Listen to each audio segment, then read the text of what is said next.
Welcome to another episode of the Joel and Blair Show. My apologies if my voice doesn't project as well as it usually does. Had a bit of a cold this week, so not at 100%, but should be able to get through the show anyway. So how's your week been, Blair? How was your ANZAC day? It was okay, man. Anzac Day. Just went to the local dawn service. It was just standard ceremony. I live down in Mornington Peninsula regions, so there's a lot of old white people down here. They tend to be very traditional and observant of traditional Australia, so all very respectful and without incident. I can't say the same for some of our colleagues we've recently interviewed, though. I heard that Tom or European Australian Movement attended an Anzac Day ceremony, I think up near the city, but I think they might have got some police attention. Do you know anything about that? I don't really know any details. I saw him post about it, basically saying that they were like harassing them. Like during the minute silence, they were organizing and getting information to kind of corral them and so on. Uh, when they were just, they were just there to pay their respects. Obviously, not trying to make a big political show out of it or anything. So those kind of For me, I like disappointing I like to behavior. I like to leave politics out of Anzac Day and just observe the traditional ceremonies. Just pay my respects to tradition itself, and not get caught so much in why these people died and start arguing about why they died and what they fought for. We know what they didn't fight for, right? The Australian New Zealand Army Corps. We know they didn't fight for feminism. We know they didn't fight for transgenders and transvestites. Okay, we know they didn't fight for Trans Story Hour, to be, transvestites reading stories to children in libraries. We can all agree that they didn't fight for that, but I don't really want to get in any arguments beyond that. I just want to spend a bit of time on these days in these ceremonies, showing respect to people who did fight and die for a greater Australia, or what they believed was going to be a greater Australia. And that's where it ends for me personally.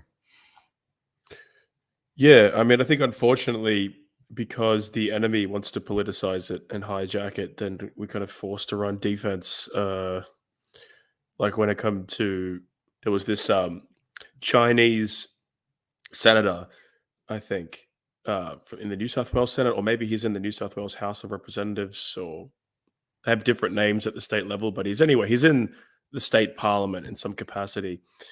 And he was like plugging this article on Twitter about how the Anzacs were multicultural because there was like 50 Chinese people or something, and Australians group. Basically, Anzac Day isn't just for white people, kind of thing, and push back on that because I mean it's just this guy's family showed up here, in the last few decades. How can you have any claim whatsoever to the Anzacs, or to suggest that the Anzacs were multiculturalists when the evidence is quite clear that the Return Services League was one of the most staunch advocates of the White Australia policy in Australian society.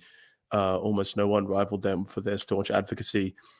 And the war itself, it very clearly had the connotation of defending white Australia through defending the British Empire, and the idea that the power of the British Empire, its ability to project force into our region, was kind of necessary in order to kind of preserve white Australia in an otherwise non-white region. So, and that also kind of, I think, played a big factor into the thinking into the Second World War, into fighting the Japanese and so on. And we see very explicit remarks from our wartime prime ministers and so on to this effect. And it was in the war propaganda and so on. Australia was a white nationalist nation during World War One and World War Two, and that was reflected top to bottom in how the soldiers thought, how the politicians thought, how the media approached it, and so on. And it's just a total retcon of history to suggest otherwise. And I think it's important to remember that when reflecting on those our fallen ancestors, particularly in the two great wars, because people can get blackpilled and say, what was the point of fighting for Zog? And you get this on the dissident right a lot, or people kind of denigrate their sacrifice, or you get the opposite where leftists try and appropriate it. Oh, the diggers, Devere Abramovich style, the diggers died to fight fascism and so on. And that's what their legacy is about. Or their legacy was to defend democracy and human rights or something. Like the diggers were all neocons. The diggers would have probably lined people like that up and shot them back then, right? Like these diggers